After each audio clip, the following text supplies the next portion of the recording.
One day soon, after due consideration of all the available material, newspaper reports, history, the facts, and after casting the bones of lost Mahados against the ghost of a threat of a wall, reading the tea leaves and the runes, seeing how the cards fall, and pawing through the entrails of a freshly dispatched lentil bake. And with each of these confirming what I already know to be true, which is to say that the famously sculpted hairstyle can only be a very public cry for help, I'm going to write Donald J. Trump a letter and offer him sanctuary in the West Midlands. Because everyone deserves a second chance. Somewhere they can start again, and we're tearing down paradise slab by concrete slab, letting the nibbler eat our past so we move forward into something bigger, better, bolder, a future woven from steel and dreams. And yeah, maybe we'll get it wrong. At least we're trying.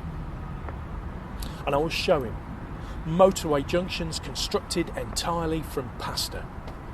Markets which bustle with every shade of skin, fruit piled high and vegetables to die for, a city centre echoing to the sound of violin, accordion, double bass and trumpet as the buskers fill the canyons of New Street with melody, rhythm and joy, playing ragtime jazz like it grew out of the badlands of Bucharest and belongs here too.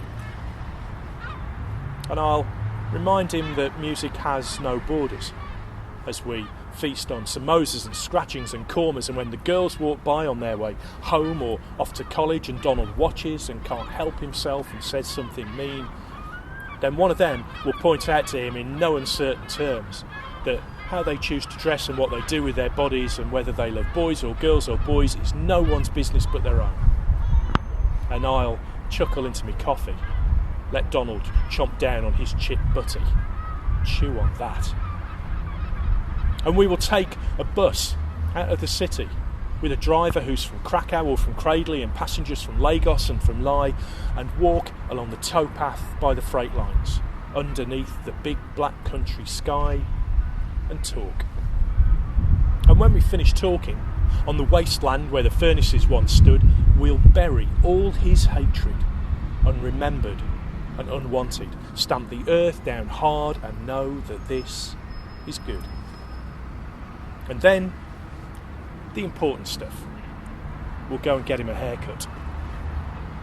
And later that evening, after 3 pints of ale, when the sour lemon of his tight pursed mouth finally breaks into a smile and Donald beams like the good-natured bloke he'd forgotten he could be, I'm going to go for broke. Invite Katie Hopkins over. Let the two of them loose on Broad Street on a Saturday night. It'll be carnage. They'll be going hell for leather at the 2 for 1, dancing to 80s anthems, singing along to ABBA songs, remembering what it felt like to be 16, feeling the beat from the tambourine, spilling out of the club and into the night, staggering through the city on just the right side of a skinful. Grabbing a 2 a.m. kebab. Yes, to chili sauce, throw on the jalapenos, and somewhere halfway down her street with show tunes ringing in their ears when the boa-wearing drag queen plants a sequin kiss on his cheek and Donald blushes and grins as Katie gives his hand a squeeze. Right then, there, in that moment, the fences round the no-go areas of their mind will tumble. Donald mumbles something about our common humanity, surprising himself. The words sound odd in his mouth, so he tries them again for size as Katie reaches up and kisses him, presses herself against his thighs. And they run through the revellers out to the back streets of Digbeth, where, up against a crumbling factory wall, they make soft, fumbling, urgent, inadequate love in the half-light of morning, ignoring the catcalls from the passing cars, holding each other tight, knowing there is only this, and...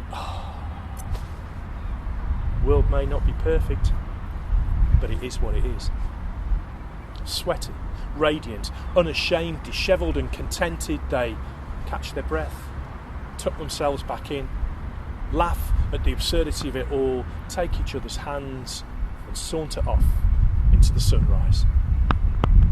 And and I will wake alone that afternoon, the taste of vodka on my tongue, pick up my pen and write a letter to Vladimir Putin.